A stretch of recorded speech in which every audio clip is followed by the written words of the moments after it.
Full time at Old Trafford, the club of Manchester United has gone ahead to beat Chelsea by 2-1, courtesy of Bruno Fernandes and Casemiro. And we are here to obviously break down how things really went ahead to happen at the stadium of Old Trafford as Manchester United went ahead to obviously find themselves winning this beautiful game of football. And you know what my call was?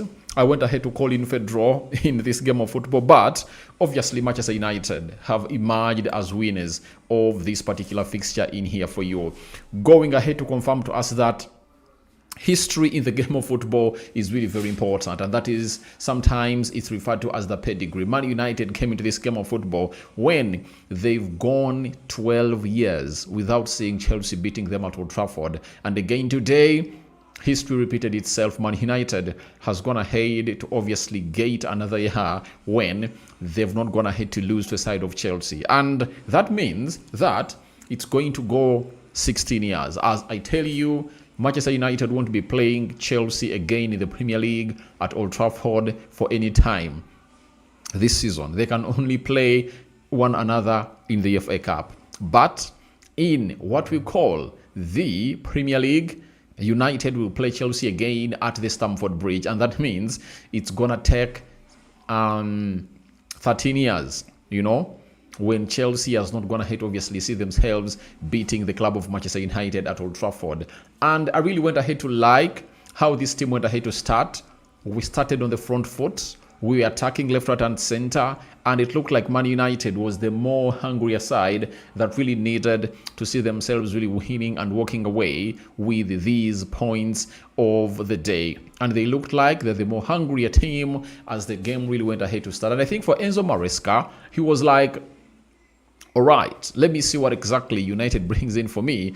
And in the 50th minute, he saw to it that a player known as Bruno went ahead to capitalize onto that brush from Benjamin Sesko and really had a 1v1, and the goalkeeper went ahead to obviously foul the player, and the referee sent him off. He really got matching orders from the referee, and Chelsea were a man down. And for that, you have to obviously give Bruno a very good credit for that run well made, because that ball was floated in from the half of Manchester United, and Benjamin Sesko, because of his height, went ahead to brush that ball, and Bruno went ahead to obviously do the needful and really ran past Chalobah and Fofana, and the goalkeeper went ahead to obviously foul the player, and it was a red card and a free kick given to Manchester United. So good work done by the side of by the side of Bruno, and United saw themselves really capitalize onto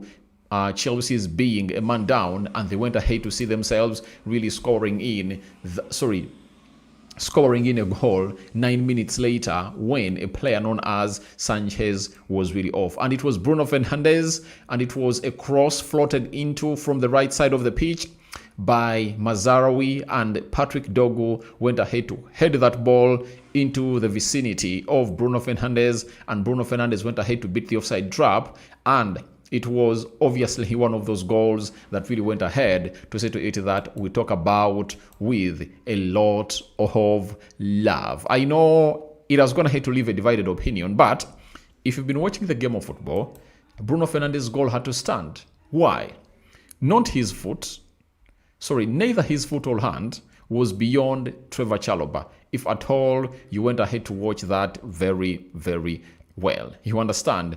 And the line had been drawn by VAR, and this is what they obviously had to bring onto the screens to obviously show you that Bruno Fernandes was not offside at any point. He was onside, and all was in favor of Bruno Fernandes, and that's what VAR went ahead to bring for us in there. You see, this is the line, and Trevor Chalobah's leg was here. For me, when I first saw when the hands were almost close to one another, I was like, maybe they can use that as a narrative to obviously come and deny us a goal. But when I went ahead to obviously see the foot of Trevor Chalobah, when it was beyond that of Bruno Fernandes, I was like, the foot plays him onside. And obviously, VAR came up and gave us that, and I was like, all right, we've gone ahead to find ourselves in a position of really getting this done and dusted, and obviously we really went ahead to find ourselves in a position of celebrating this. And that was the first goal that Man United went ahead to score. Bruno Fernandes was onside, and he really went ahead to score the opener on the night. And I was like, get in Manchester United, first goal in. And my prayer was, let's put 3 goals past this side. That was my prayer, because I know to it that when you end, even if you're having 1 or 2 goals, it doesn't really see or give your team a very huge benefit of doubt, or really a very huge goal that it's done and dusted, it's done business, you understand? And that's exactly what really went ahead to happen. Casemiro came up and really went ahead to score a second goal for Manchester United in the 37th minute, meaning that 23 minutes later, after Bruno Fernandes got us the lead, Manchester United went ahead to obviously get in what we call another one. And when we got in another goal, it was 2-0. And with the colleagues I was watching this game with, I frankly came up and told them that I'm not really okay with that lead, 2-0 lead, because however much we had 11 players and Chelsea had 10, 1 goal by Chelsea changes the entire narrative, you know? And Manchester United went ahead to get a red card in the 45th minute, you know, plus 5 minutes. In there, we got a red card, and it was Casemiro who got a second yellow card, and it was a second bookable offense, and Casemiro found himself off the pitch. And I was like, you saw what I told you?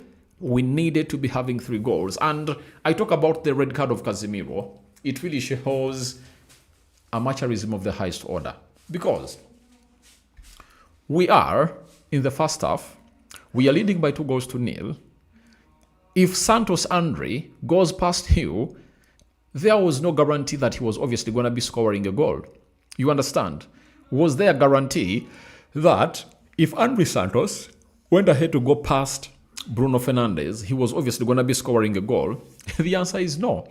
There was no way he could obviously go there and obviously score that goal. You understand? So I was like, why did he have to do it when he knows to it that he is having or holding a yellow card? And he is experienced enough to notice that if the referee has gone ahead to give the other team a red card, when there is a chance for him to give a red card to the side that hasn't gone ahead to obviously get a yellow card, obviously he will take it. You understand? And I was really pissed off with Casemiro for what he really went ahead to do. And I was like, is he really the Casemiro we know? And he left the pitch. And the first half ended 2-0 in favor of Manchester United. If you've watched football for some time, you know how worse it is to obviously end the first half, you know, by 2-0. It's the best and worst result. Why is it the best? Because if at all a team like Man United came up and really scored the third goal in the opening 15 minutes of the second half, the game would have gone ahead to be buried. If Man United came up and conceded 1, pressure would have gone ahead to accumulate. And the side of Chelsea came in through and really dominated the second half totally, because we know that they are really a better side. And for Manchester United, they couldn't obviously open up as they did as Chelsea, because they were the team in the lead. United was the team that really had the 3 points and 2 goals with them in their bag. And obviously, it took Chelsea 80 minutes to obviously pull 1 back through Trevor Chalobah. Though, they really went ahead to attack us left and center, but we obviously put in a very huge show as a club of Manchester United, and obviously we registered a 2-1 lead by the side of Manchester United in there. But as a fan of Manchester United, and as a person who doesn't want Ruben Amorim to be sacked amidst things that he does that I don't really believe in, I take this win.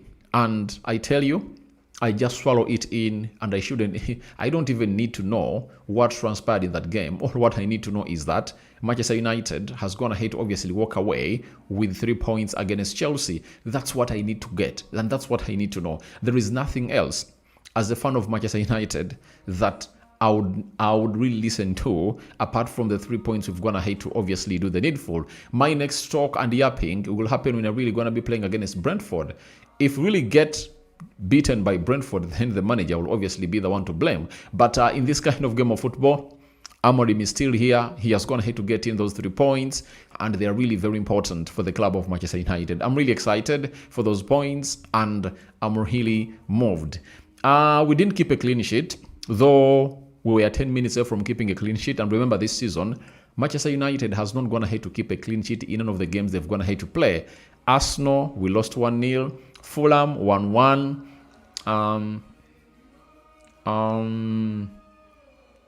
Burnley, 3-2.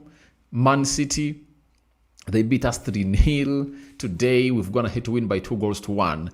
A win that really maybe be the springboard for Ruben Amorim to really go ahead and obviously win some good games in there, because Ruben Amorim now has Sunderland at Old Trafford and a team called Brentford away. Those 2 games are really next. When those 2 games are really done, we get back into the international break. If I'm Ruben Amorim, all I need is to beat Brentford and beat Sunderland.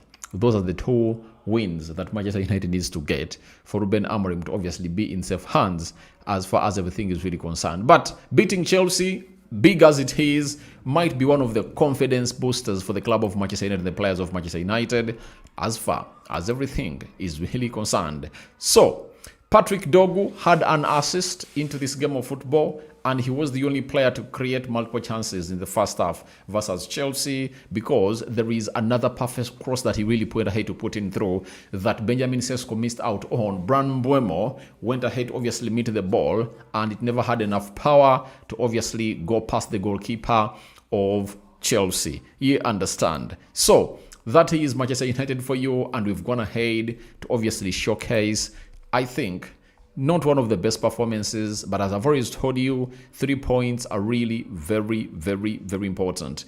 If there is anything important, it's the 3 points, because you go out home when you are really very, very excited in there for you. But again, there are really some problems with Manchester United, but you know, a win goes ahead to cover a lot of problems. A win covers a lot of problems, and that's Man United for you. And the win we've gone ahead to get against Chelsea will really see at least the manager really get a week of comfort to do his stuff. Chelsea are now winless in 13 Premier League away games against Manchester United. 7 draws and 6 losses. Against no other side have they ever been on a longer such a run on the road in a competition. So Chelsea has really gone ahead to take long without beating Manchester United, and that can be, or that gives United some bragging rights, because a lot has been put into this side. So Manchester United had some other positives. They saw Cunha come on. That was really a positive for the club of Manchester United. And when you look at how Mazzara, we went ahead to play, really looked good. Some players really looked good. And my problem and question goes to the manager in as far as what he does in running that midfield in there for you. So, congratulations to the club of Manchester United. Let's build from that and see what we can obviously get from the game of Brentford, another tough team that went ahead to draw 2-2 with Chelsea.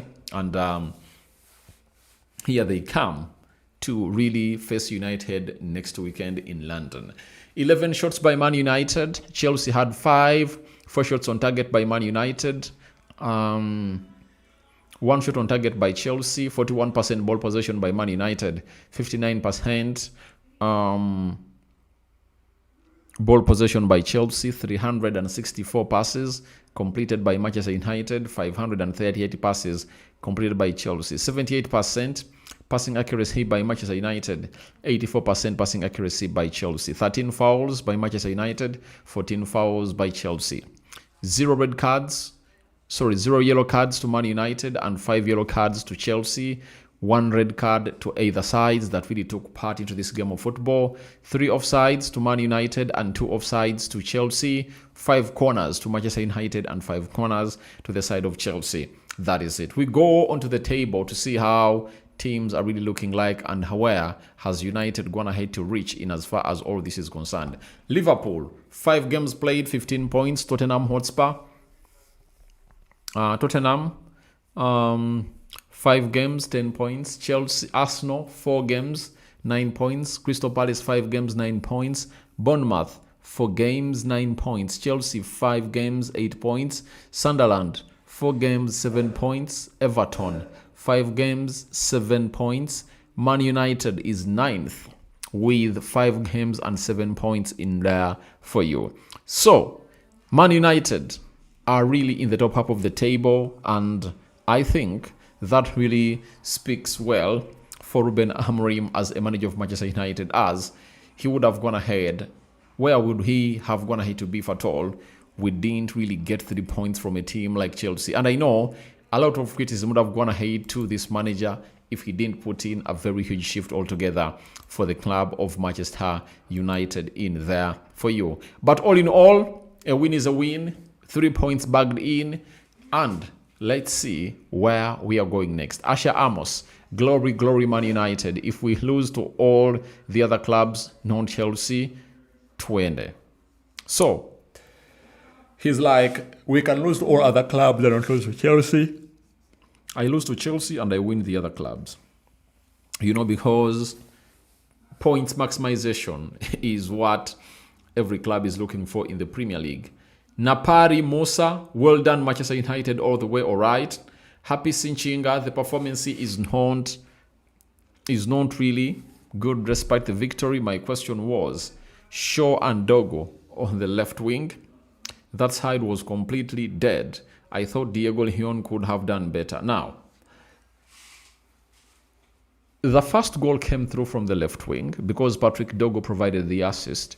And the first clear-cut chance that we got was a cross that was really clear-cut and pinpointing to Benjamin Sesko. And guess who delivered it? It's a player who goes by the names of Patrick Dogo. So when you come out and really say that that side was really dead, I don't know which lenses you used to obviously watch the game of football, but I think those two really did very well. And towards the end of the game, there is a tackle that Luke Shaw went ahead to make when Andre Santos went ahead to drive the ball through what we call the central axis of the pitch. You know, so those two really had a very beautiful game. Charlie Charles, but I'm better the way the strikers are doing. They are very lazy. Allport Charles, Lenny Yoro, who was on the bench, why Casemiro, who was won all these trophies, make such fouls like he has no winning mentality. Obviously, everyone is going to be going at Casemiro, and you know, at the club, when you really go ahead to get a stupid red card like that one, your salary really gets chopped. And I tell you, Casemiro might really get like some cut off of his salary this coming week, because he is one of those that doesn't at any point duplicate exactly what he's being told about this club of Manchester United in there. Happy Sinchinga. That midfield of Casemiro and Bruno will always give us problems if the coach does not look into this seriously. I don't know. You know, the manager has, on several occasions, wanted to field Cunha, Bran Buemo, and Bruno Fernandes. And he's sacrificing Bruno at best number 10 and playing him to the number 8 position. One of the sacrifices that I believe are not really worth it, because we miss out on a lot on a player like him, as he has some great attributes that we need in the number 10 position for the club of Manchester United. So everyone watching in through, thank you for watching in through. And for everyone has been able to go into the live chat and obviously tell us something about this game of football between Manchester United and Chelsea. Really great. Alejandro Garnacho was one of the unused substitutes in there. And it looked like at a certain point they are going to bring him on, but never did they.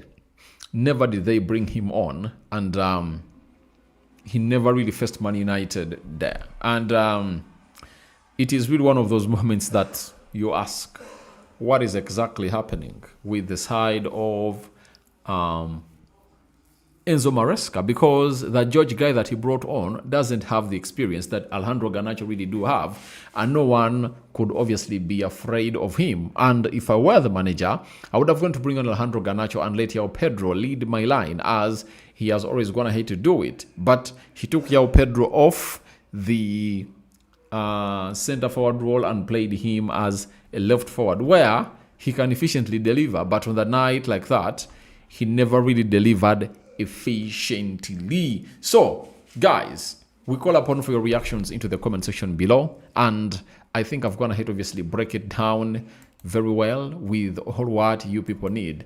Amorim should style up, stop playing Amhad in off position. But I think at the beginning, we wait and see how changes will obviously come in through and how changes will obviously be made. So, for everyone who's been part of this video, it's nice talking to you, and it's always nice having you onto this channel. I sign out for now. See you later, and bye-bye, my lovelies.